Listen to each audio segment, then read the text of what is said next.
Hello, hello, hello. In December of 2019, I found a village on the server eDoc-A78. The village was part of the dedicated free build worlds set up only a few months beforehand. The city eventually became a large city under the name of Town, which has recently been uploaded to Planet Minecraft. However, the free build community on that server was grown by individuals like HL25, who we'll be interviewing. Of course, the community split off from the original server and moved to a free build server called Sex Creative, due to various disagreements with the management, so to speak. However, in moving the community to another server, Jenz built up a new city, one of the largest in the server today. The city is part of a country called Sokoku, and I'll be honest, it's one of my favorite Minecraft projects. I've personally found Jenz to be accommodating, understanding, and generally kind person who puts a lot of effort into his work. His dedication to world building and Minecraft infrastructure in general is commendable. Without him, the free build community we've built on eDog and on Sex Creative would have a noticeable hole. It's been 5 years. Without further ado, let's talk to him himself. I'm here with Jenz. And Jenz, what would you like to say to the audience before we start? Do you have anything to say? Well, first of all, I'd like to thank Heramus for inviting me. Is it Heramus or Heramus? It's Hi.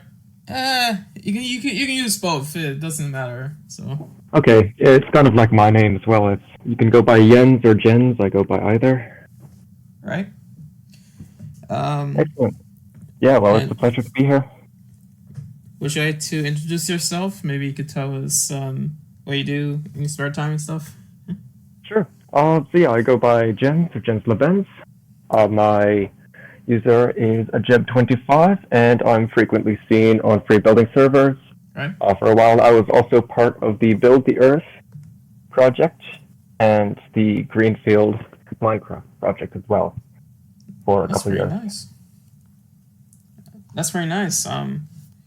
Actually, I actually didn't know about the Build the Earth parts. So I wish I had a question revolving around that. All my questions are revolving around our time in the free build community, and there's one about Greenfield. So yeah, I can go back to that later. Yeah. Without further ado, the first question is that you've been in this community, this free build community, the server community, the Minecraft community for a very long time. So tell me, if you still remember, what was your first impression of eDoc-A78 when you first joined? And if not, what do you remember your first few months on eDog? Well, for me, eDog was somewhat of a test into the multiplayer realm. I had started Minecraft fairly recently in 2014 and had been single player for the longest time. So it was really a first venture into the creative realm. I had seen a couple of previous YouTubers go on plot servers and figured I might as well give it a try. My first interaction with the free build side of the creative Minecraft sphere was really being invited to Town to see the early stages. And I remember specifically I was invited to participate in the riots that founded the nation. So in a way, having me back here and still contributing with Heramus's direction to Town is a bit of a full circle moment. That's actually pretty awesome. Actually, I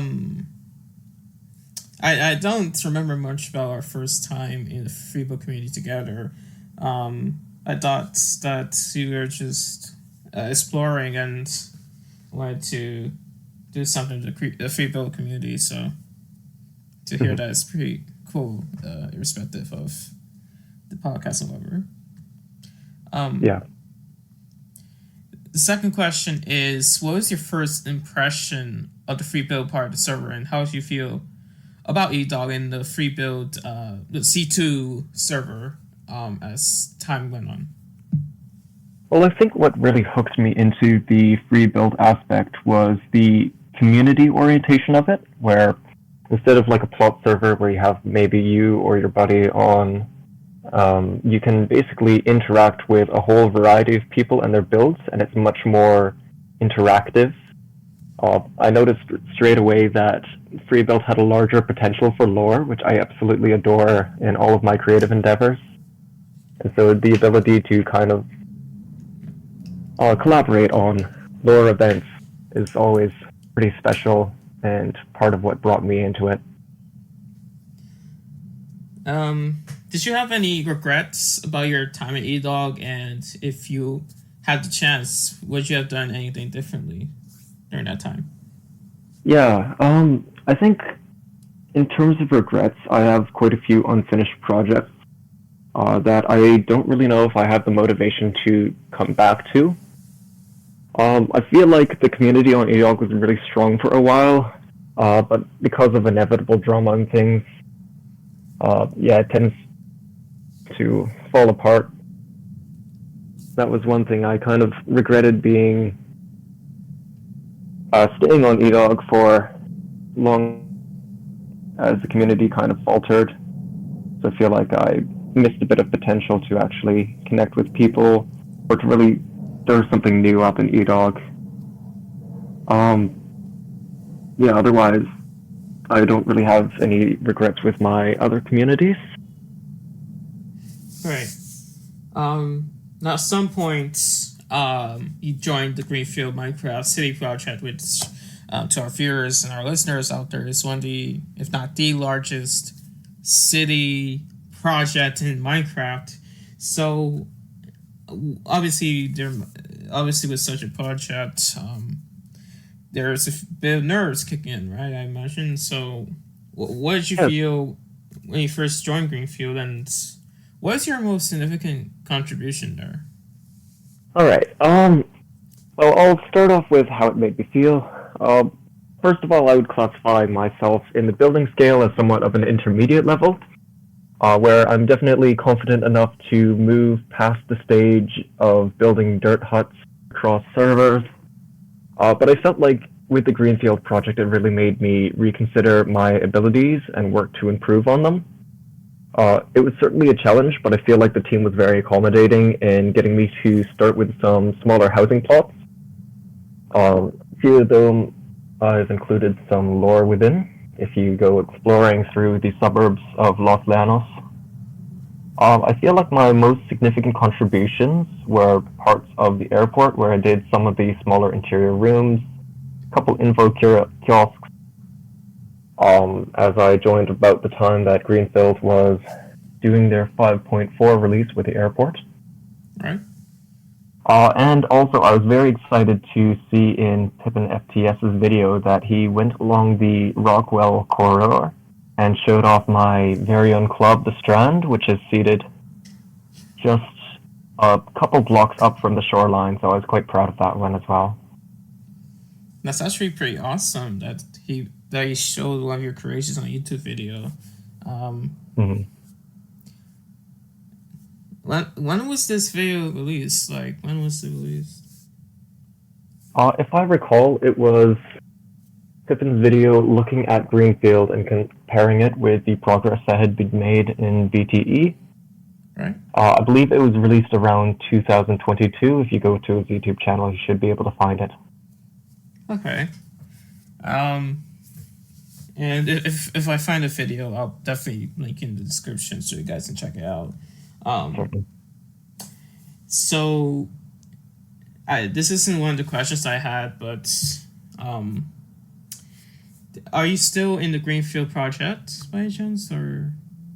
I've been a little bit less involved in the recent works going on in Greenfield. I won't say too much because there is a bit of spoilers here, but we are reworking the downtown area, and there's a lot that's still in contention in terms of what styles they want and how they want the new center of the map to look. So I've kind of held off on my contributions until I know they're kind of in that final stretch and they've really decided on something. I've also just taken a break to focus on more personal projects as well. So yeah, I've kind of laid off the time commitment a bit. Well, all right, well, that's fair enough. I mean, yeah, that's fair enough. eventually, here's this is the hold on, one, two, three, fifth question now. Now, eventually, we moved to Sus Creative. You start to build up a country called Sokoku. So, what were your intentions going into that project, and do you think you've achieved those intentions? Well, I wanted to kind of challenge my building style with an entirely new concept. I'm pretty good at building modern North American style buildings, and I wanted to kind of create a fusion style with more of a Eastern, Southeastern Asian style mixed with some of my hometown inspiration. And so I kind of started the project as a way to connect some of the early claims with Morosino's claim of the island as the bridge was being built. And so I kind of worked on Misaki Island and just expanded from there. I'm pretty happy with how it turned out. It's a very urbanized center, a bit more than I was expecting, and I still have quite a few projects to finish up in there, but as far as my build projects go, it's definitely one of the ones I've gone the farthest with, and I'm quite proud of what I've gotten.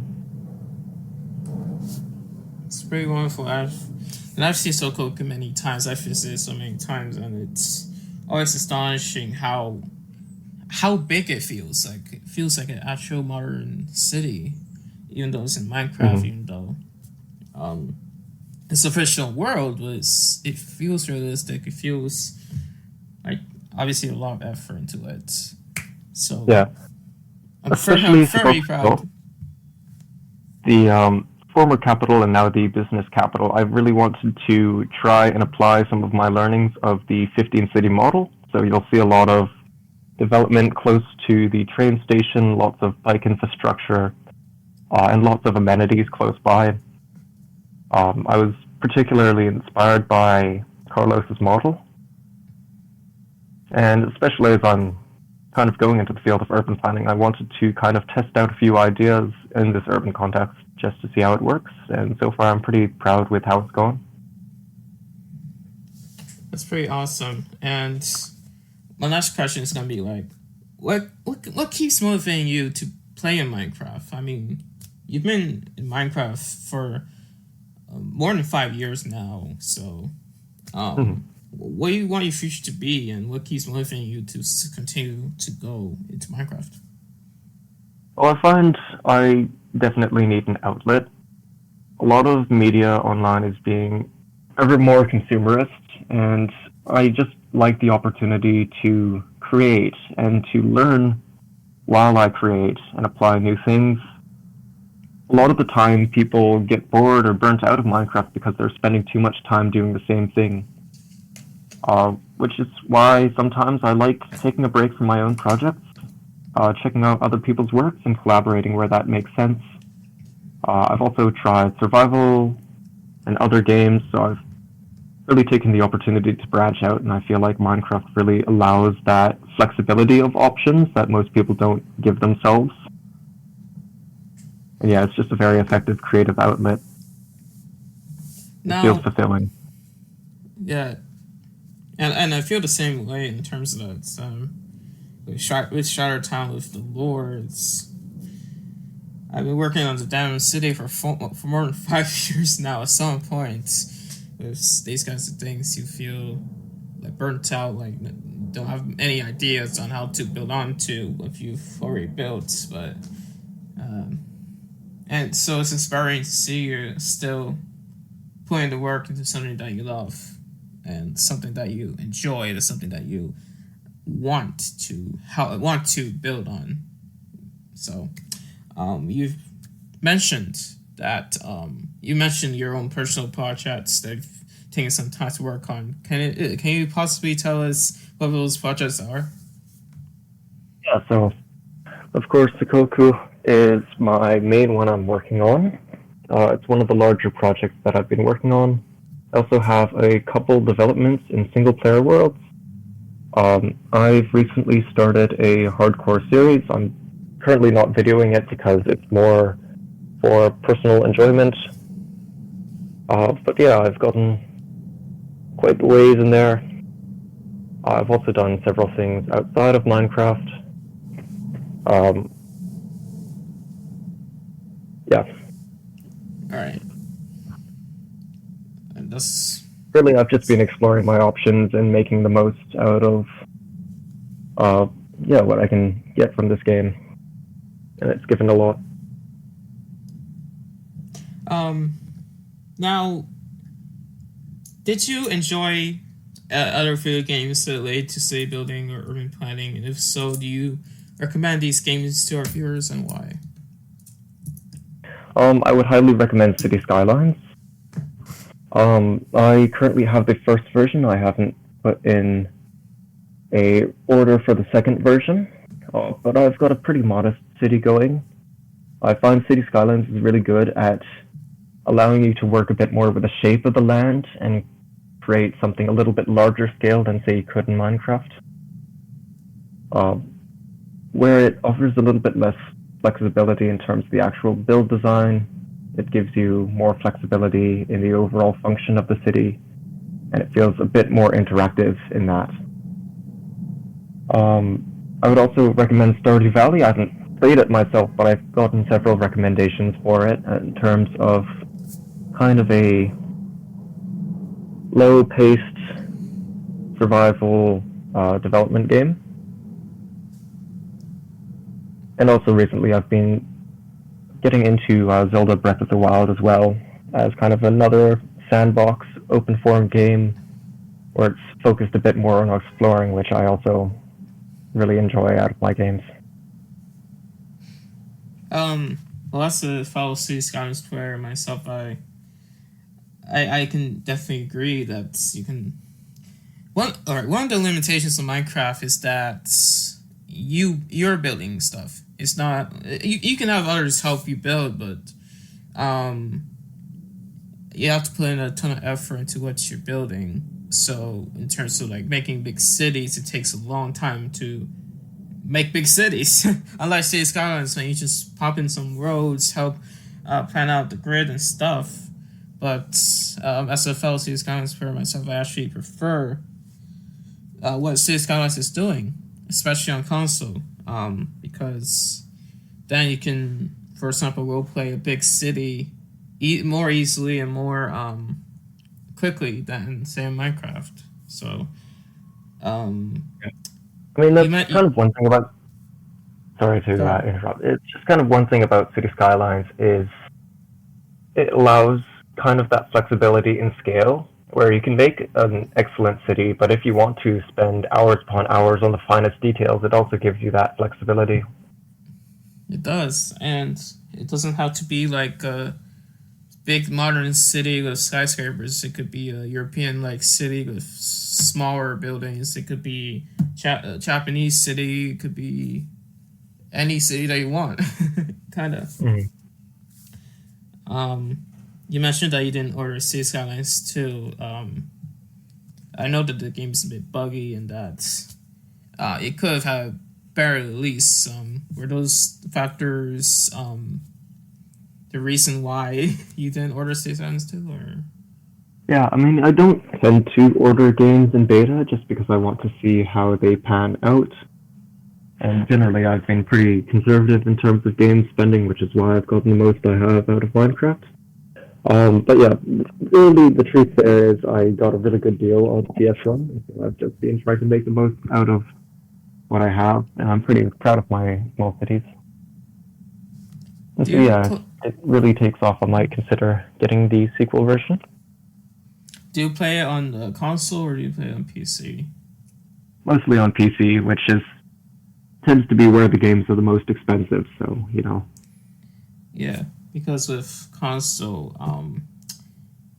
say Skylines, if you play on console, you can't have mods on it. In PC, you can. So, you can have a more creative city in PC version of City Skylines instead of the console version. Also, if I remember correctly, console version of City Skylines 2 has not even come out yet. It's only available on PC, like Steam and Epic Games, I think. So, Have you ever thought about getting the console version for CS1 or? Possibly. Fair enough. I just like the interactive and the sort of format of the PC version, but I'm open to options. Yeah. With console, it's like you can actually drive and walk in your city, which is interesting in itself. Like, I do have the PC version, where, so far as I know, you can't exactly walk or drive in your city without mods. So to have that built in as a feature is wonderful, in my opinion. Okay. So is there next question is there a possibility that more and more people can see your projects in Minecraft, and what would your reaction be if something like Sokoku became popular overnight? I mean, personally, I would love to see Minecraft being admired, but I also want to point attention to the crafts of others. And I mean, I'm not just here to prop up this creative, but if anyone's interested in joining a community, it's run by a community of mods, and there's really a whole lot of talented builders on there. So I feel like, while it would be nice to kind of show off my builds, I feel like having more involvement in the community would definitely be beneficial, just to see the full extent of what's been built. I think there's a lot of incredible things. Yeah, and the last episode, spoiler alert, well, not really spoiler, because this might come out after it. I interviewed Yo-Yo, and Sescriv came up, so we will definitely have the Discord link to the Sescriv Discord in both descriptions. Do you have any videos of Sokoku that we could recommend or? Not YouTube? Yet, but I'm planning on doing a follow-up highway tour, like I did with E-Dog, where I go from the top of Zan all the way to the base of Korizaki, and you get to see all the builds alongside the highway. Yeah, and there's also the international railway that goes from Seitu and Sharetown all the way to Cambria and the Pacific, I believe, and it runs right through Sokoku as well. So maybe you could do another tour of that as well, maybe? Or... Yeah, I'm considering it. We'll definitely have your channel in the description as well. Yep. So, do you happen to have any words of inspiration for those that are interested in city planning and infrastructure? Well, definitely find something that interests you. City planning is a very broad topic. And yeah, really people are looking for unique insights and any inspiration that you have. I mean, really, we shape the way we want our cities to look. So if, say, you have an interest in botany or an interest in the way that streets are laid out or an interest in architecture, all opinions are definitely welcome in that space. And I encourage you to ingrain your passion into your work. I myself have been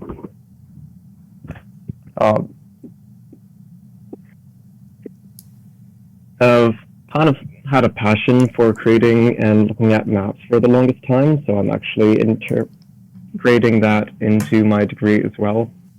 So yeah, just really find what you're passionate about and see if that can help you out in your studies. That's awesome. And I mean, honestly, I've been getting into the activism side of some of these things for a little while now. My first thing was construction pricing in my city, but have you ever thought about doing activism for urban planning or stuff like that? Yeah, absolutely. So I'm currently involved with my school's environmental groups, All right. and yeah, have participated in car-free day events, and yeah, I would definitely encourage getting involved, even in your district or city council meetings, and just seeing what's on the table and putting your opinion out there. I feel like the more people can engage in civic processes or just really know what's going on, the better it can be for how we want to shape our cities. Alrighty. Um, well, the format of this podcast is that I asked you 10 questions, maybe a little bit more than 10, but you can ask me up to 5 questions in return. So now I'm going to give you the stage if you want to ask me up to 5 questions to do so. All right, I'll have to think about this one. Take your time. Well, I guess as the nature of this topic is cities and pre-built, what really got you into city building and world building on creative servers or in your own personal projects? Well, now that's a good question because for a long time I've had my own little world building thing going on in my mind, which sounds silly in retrospect, but ever since I was like very young, I was passionate and I was interested in world building, cities, countries. So my first city project was on a free op server where you could be given the operator rank and go wild, except not really. It's like these kind of servers are weird, but that's not the point of this whole spiel. The whole point of the spiel is in that server, there was a separate city building world, and I had a city in there. This was back in 2014, 2015, 2016. And I was like 9 in 2014, so as a 9-year-old, I was like building a freaking city. Except it wasn't really a city, it was just like empty blocks and empty buildings and like freaking squares. I'm not joking, like squares, filled in squares to make it look like they were buildings. And all I was focused on was like the transit, the metro, the subway in that city. So, like, that was my first project in terms of city building, and that eventually faltered. That eventually like died out, and I've been more from that time until, of course, Chinatown. I was just more into again world building, making out my country, because I have like an entire country called Haramia, Okshu, but I had an entire world for it, and it was big and nuts and whatever.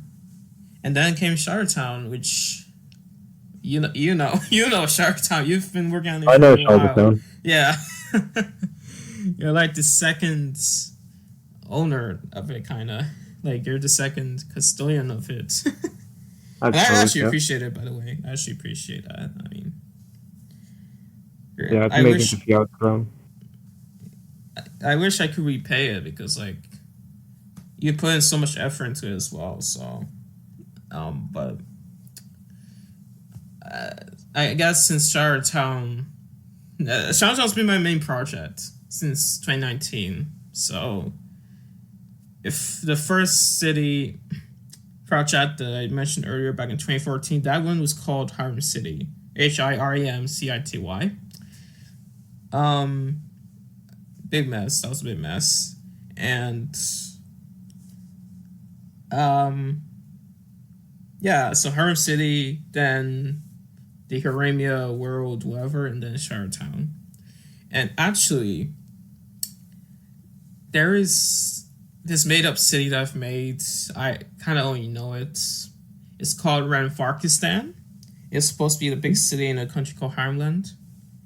And the district of Ramvark, the whole mass housing project thing, is a reference to Ramvarkistan and therefore a reference to my own little world I've made.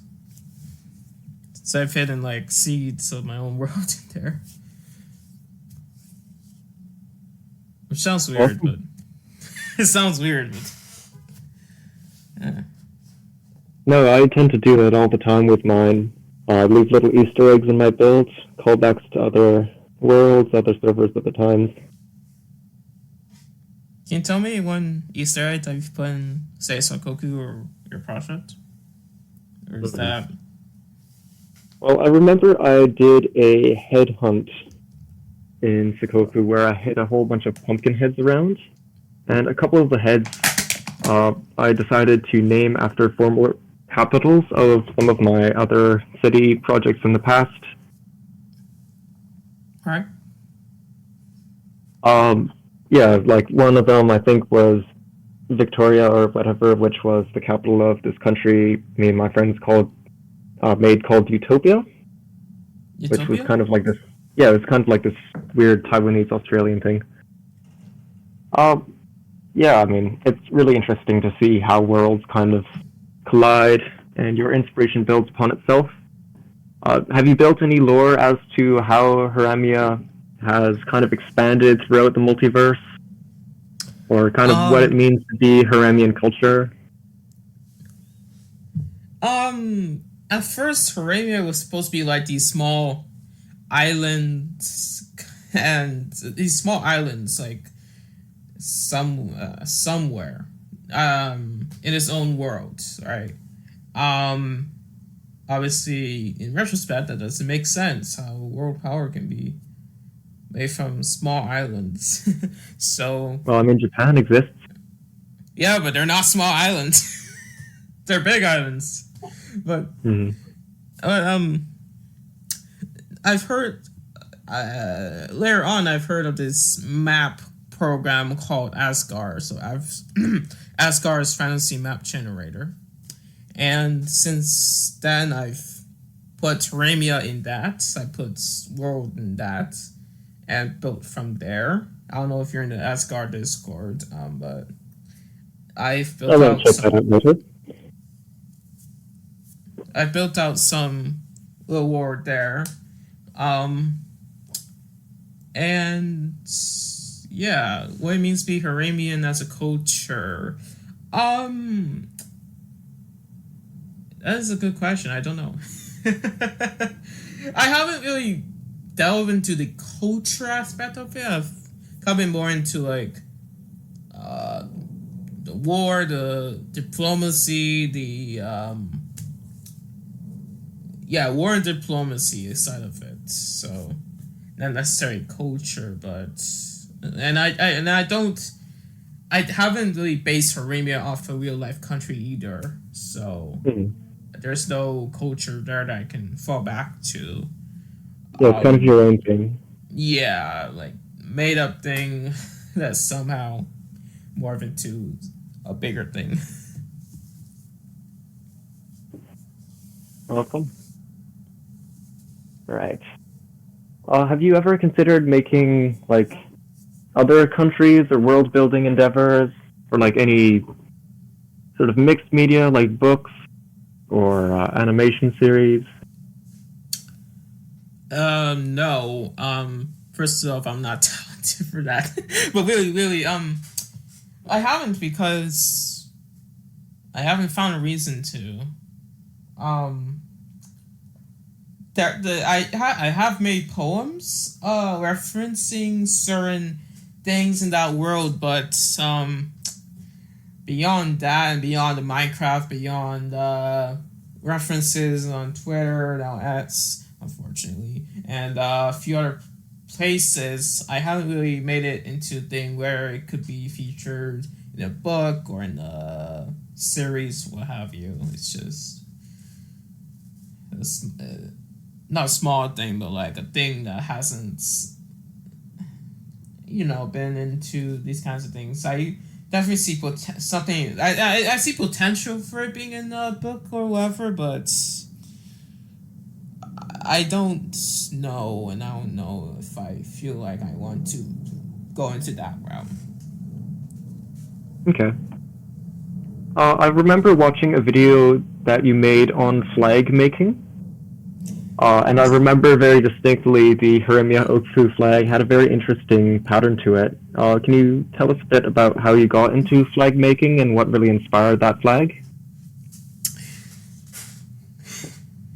For how I got into flag making, you might want to see the video because I explained it better there. But like I was into flags and for a little while, and then it just kind of metamorphosed into larger thing. And then 2020 came, COVID happened. The community were banging pots to support the essential workers, and I didn't have any pots because I could borrow because my family were using them. Joined in the celebration, so I wear a flag, and ever since then I made flags. But in terms of the Haramia Oku flag, sorry, I burped. Give me a second. In Minecraft, there are banners, but it's kind of a set size. Like there are no long banners by themselves. You have to like make 2 banners if you want to make a long draping banner. Like you sometimes see around Minecraft projects. But in terms of how the flag design is created, it was a mishmash of 2 other flags. The Haramia flag, which you could see in my skin, my Minecraft skin, is a blue Scandinavian cross on a gray background, combined with the Oku flag of a pink background and a white saltire. So mix that up and you get a flag where the upper half of the background is pink, the bottom half of the background is blue, then you have the saltire on the left side, and then the Scandinavian cross intersecting with that. So it's not meant to look like the UK flag because in the Minecraft banner you kind of see the resemblance of it, but it's not meant to be like that. It's meant to be its own little thing, independent of the UK flag. Awesome. Do you see yourself doing any large projects in the future, either related to Sheltertown or out of it?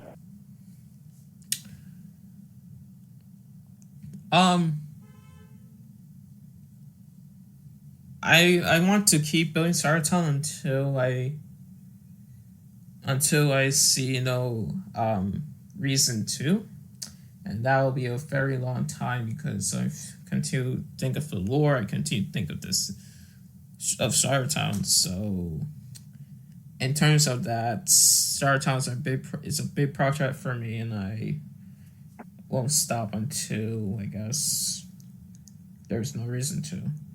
In terms of any other projects, I guess we'll have to wait. I guess we'll have to see. We'll have to see.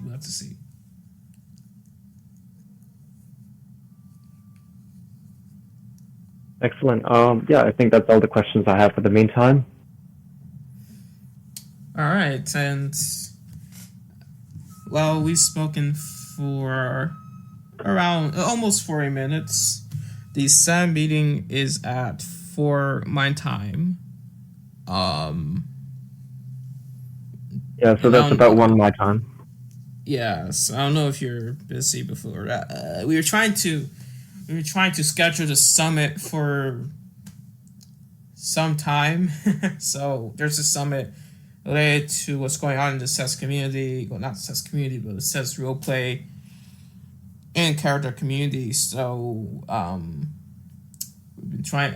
My latest offer was to host it before the SAM meeting, the CES Assembly of Nations meeting. But I don't know if everyone's gonna be. I don't know if everyone's gonna be active then to agree to it. Um, well, we have some time until then, I think. um, how's life? How's life treating you? How's life treating you? I mean, life's been pretty good. I've gotten accepted into my program where I'm going into urban planning, specifically from an environmental perspective. And yeah, that's lots of really cool people that are bringing their own insights into the field. Yeah, I mean, I've continued to work on Sokoku kind of in the background alongside other city projects on my single player worlds. Yeah, I mean, life's been pretty good, and I look forward to continuing the roleplay. And I really appreciate the roleplay coming from you as well.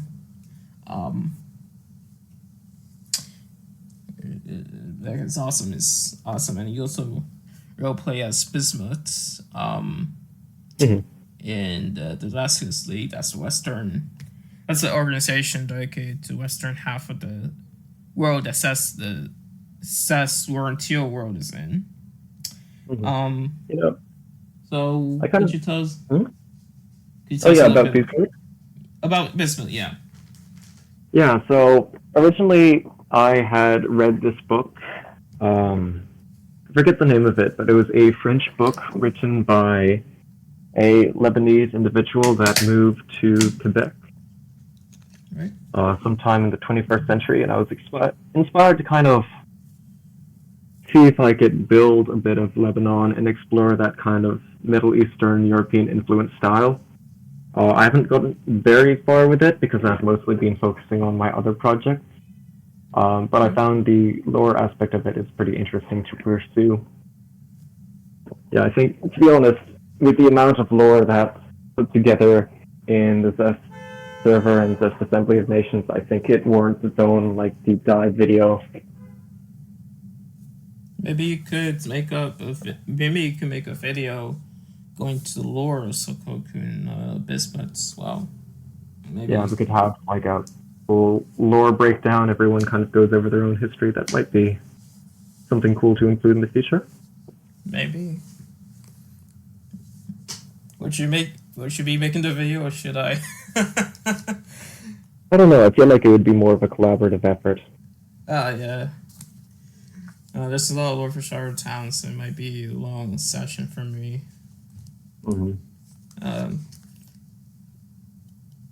Is there a lot of lore for the other nations?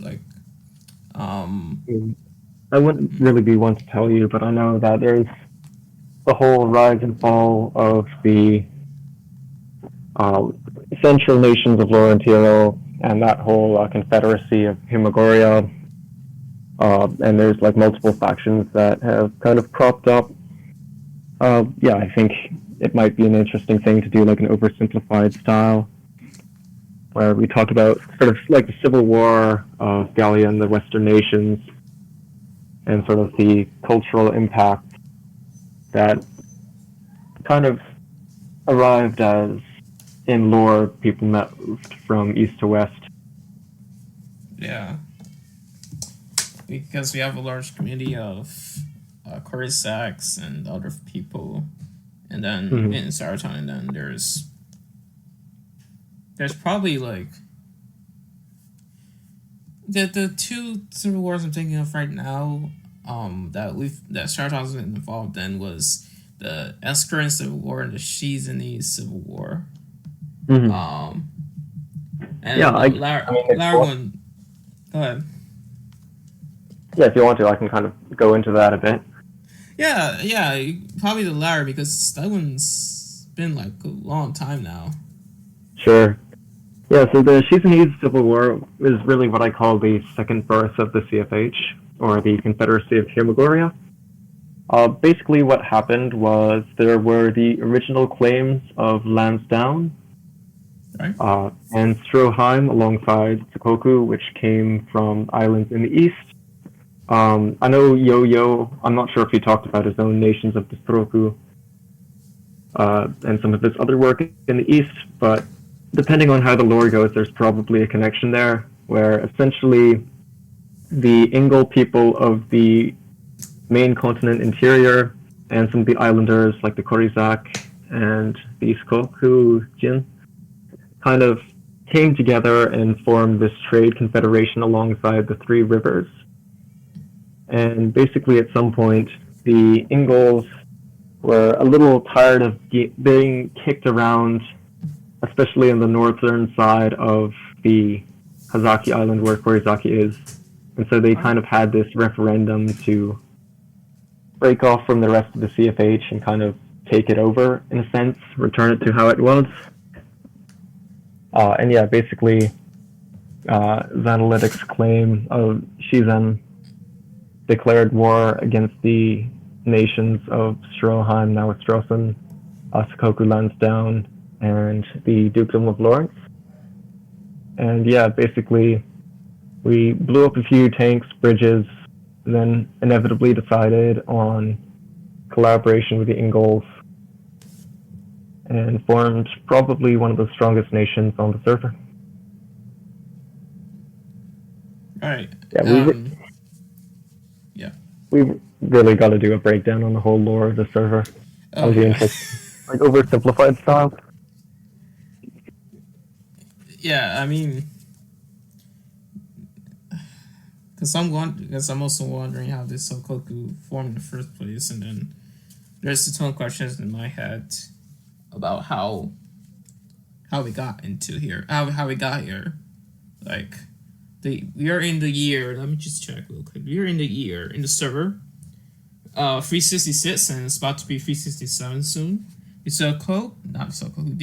Season 8 Civil War happened in I think that was 210, 240? Yeah, about that time. It's 240s.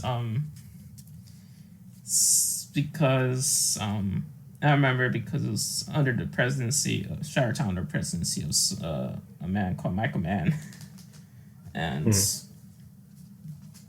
there's actually a list of presidents of Shiretown there. You could probably make a list of Shokoku and prime ministers too, maybe.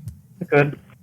I also had another idea if you wanted to do like another video series specifically, like each nation of Zest in 10 minutes or less, where it's basically you go around the server and interview people on the history of their nations. I mean, maybe. I've got so much things to say about Sokoku and the CFH that it might as well warrant another 40-minute podcast. Hopefully how it goes. Yeah, and I've allowed to talk about Shiretown too, so, but I don't know if the others share our interest in it. Maybe it could be an addendum or something. Maybe. I don't know. I feel like we have a good thing going here. Yeah. Yeah, I mean, I'm speechless, but in a good way. I've been speechless the last two podcasts too, but I'm speechless because what we got going is wonderful and inspiring. If others can see it, I love it. I loved if people could see the whole lore and everything. That's what I meant.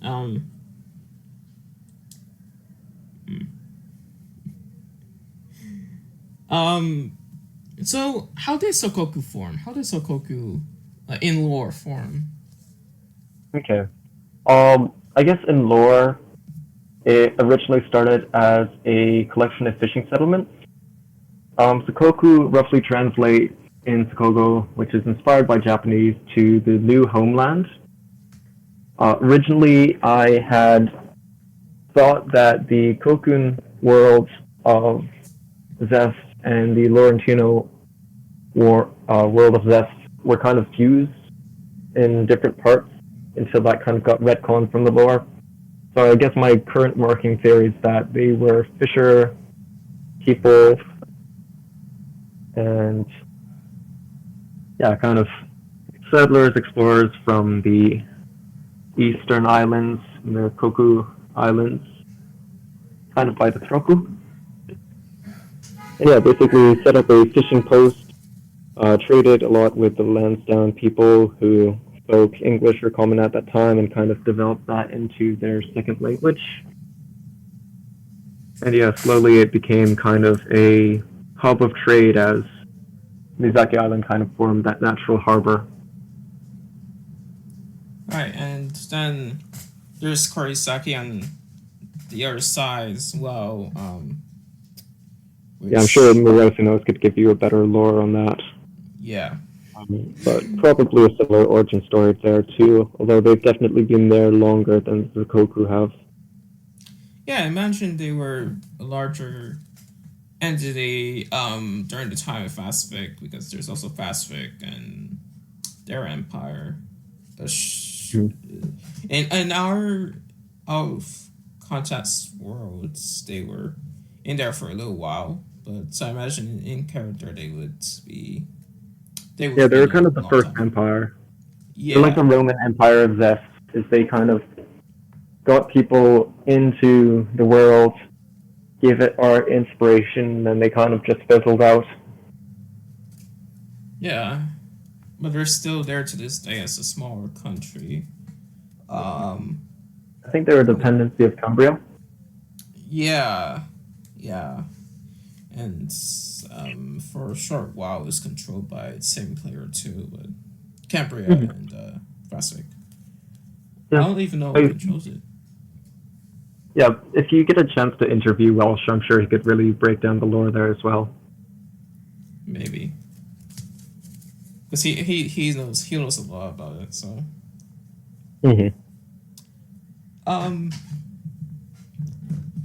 All right. Well, I've asked you 10 questions. You asked me 5 questions. Yeah. So we should probably end the episode here. Do you have anything else to tell us? Like maybe inspiration or something, or what do you want to say to round off?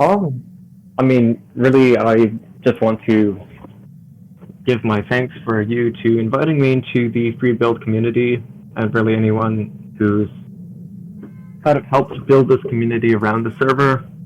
I've already explored a few other community servers and have kind of helped them with a few smaller projects as well. And yeah, I feel like it's been a really great way of spending my time and getting to talk with other people.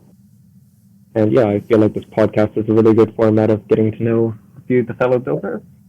I must say, after this, I'm definitely inspired to maybe put together a channel or like a group discussing how we can break down the lore of Laurent Hero into maybe like a 15-minute long video.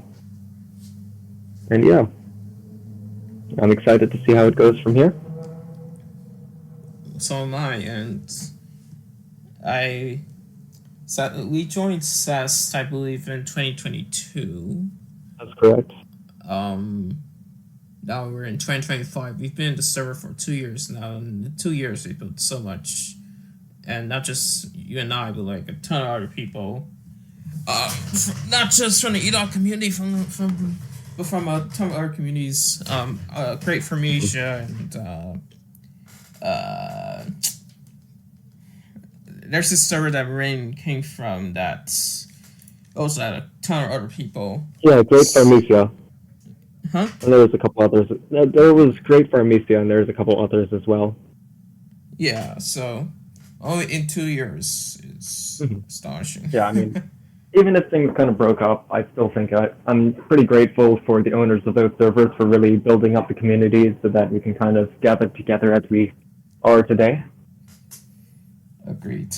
So I have the same gratitudes, and I'm an admin there, so. All right, I think this went for long enough. I'm going to lead y'all into the conclusion, and we'll see you guys next time. Bye-bye. All right. I hold Jenz in high regard because of that effort. If you manage to go to a project of his, you will see that effort clearly. As I said earlier, sometimes it feels like you're there. His work in Greenfield is incredibly commendable. You're part of something bigger than yourself, and you thrive in that environment, while contributing to something that's been going on for over a decade. His work in general is especially commendable. Hell, we have something similar.